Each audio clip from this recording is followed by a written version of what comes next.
My name is Andrew Martin, and this is yet another in our series called In the Artist's Words. I'm joined today by Bernd Haussmann. Welcome. Hi. Back to Fort Worth. You're back to Fort Worth. You're a regular here, I think, at the William Campbell. Well, it's been a while, and but everything is the same, it seems. Indeed, indeed. The name of your latest series of works is called The Space in Between, works from the series Mountains and Oceans, and we're going to focus in on a couple of these works. This one in particular is, as a layperson, I would say it's immediately striking for its color choice. What influenced your choice of this particular predominant color? Well, as you said, Mountains and Oceans is a series, and it started 3+ years ago.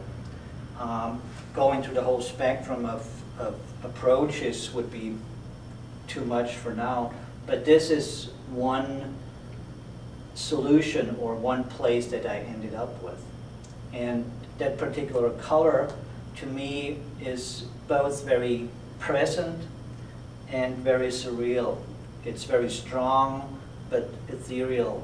It's very macho and like a sign in your face, but when you go to the thin washes, you get these beautiful saffron and very soothing and very calming colors. So this ended up, for me, being one of the most interesting colors if you pick one color. What I did find out throughout the process of doing all the work, when you layer certain paints like this orange, the more you layer it, the deeper the color becomes. So you see the history of a painting, the evolution of a piece. How many layers did you work with finally? Well, I don't count, but it's a process. It's a negotiation with the piece. Did you, when you started out this particular work, was it the feeling that you had that you were going to use a certain number of layers, or as it was developing in your head and from your palette, that final number you arrived at? The concept develops in the brain, and then I follow my intuition and my knowledge of art and what paint does and how surfaces respond. And it's really constantly a back and forth between the painting and myself. It's a dialogue. And within that conversation, we end up finally back and forth, and we end up with a finished painting. Yes. I read in some of the background literature on you that there's this level of your understanding of existence, current existence, and sort of an idealistic approach to what we can be. What is any aspect of that philosophy represented by this work?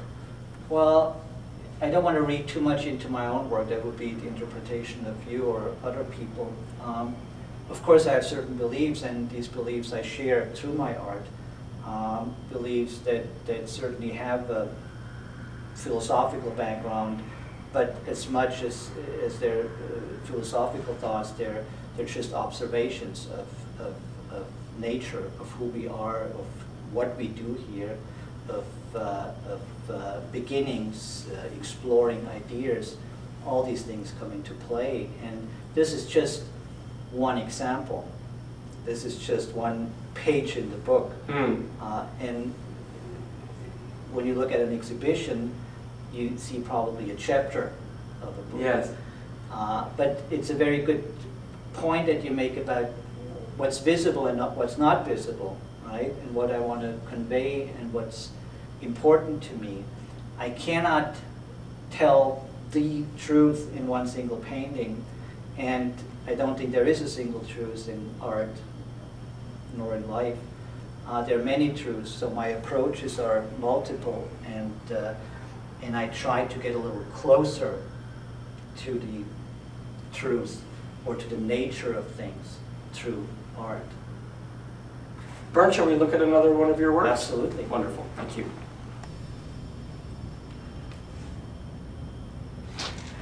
Great. Bernd, let's take a look at this work. This is also from your Mountains and Oceans series. This is older by 3 years, I think. It's about 3 years older than the first work that we looked at.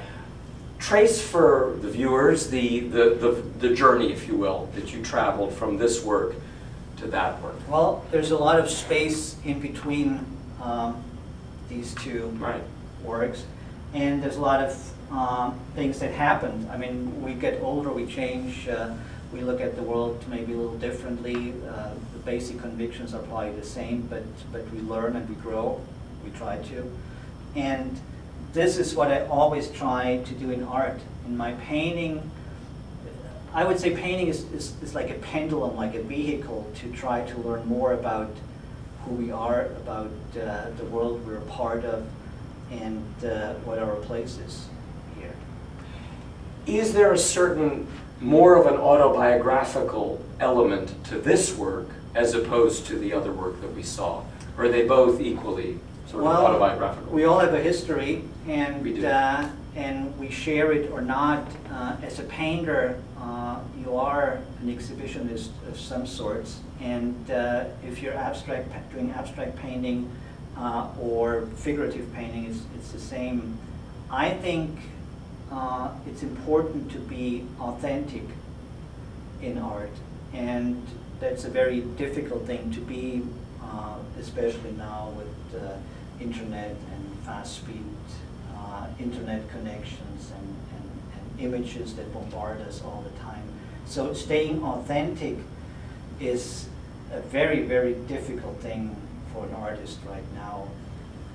Back to your initial question, is one more me than the other? They're all me, but I'd like to step back, and it's not so much about me, it's about different approaches, different ways of trying to make sense of who we are and the world. Mountains and oceans, are those elements for you metaphorical, or do you draw direct inspiration from them? All of the above. I mean, I do recollect while I'm painting hikes in the mountains of Germany. I do have memories of climbing these mountains and expecting something rather special, and you're up there and you look beyond the mountain and it's more mountains. And it's an interesting phenomenon. So it's about this fantasy where we want to be and which is the subtitle for the show, right?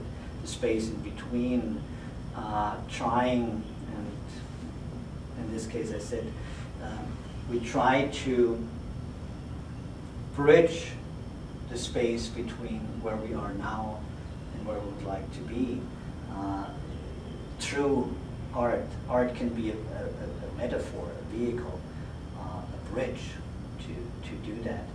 Autobiographical to a part, yes. Intellectual approach, yes, of course. History, genetic components.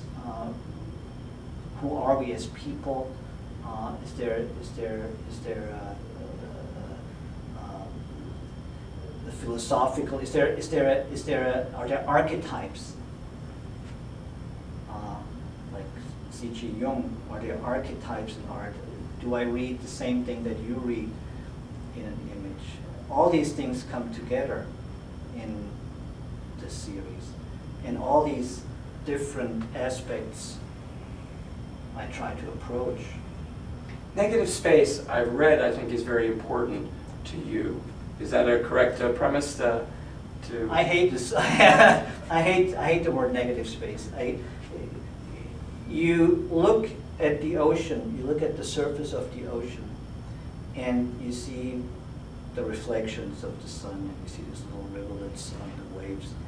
And you focus, and you look down, and you see the starfish and whatever the plants move in the water. These are two different spaces. it's just a matter of perspective where you are. So negative, positive, we always try to make sense of it. So I don't think there is a negative space or a positive space. It's like Bernd Haussmann said, the push and pull element, of course. But I think much more it's about how our brain makes sense of the information that the eye gives us. And it depends on what you focus on.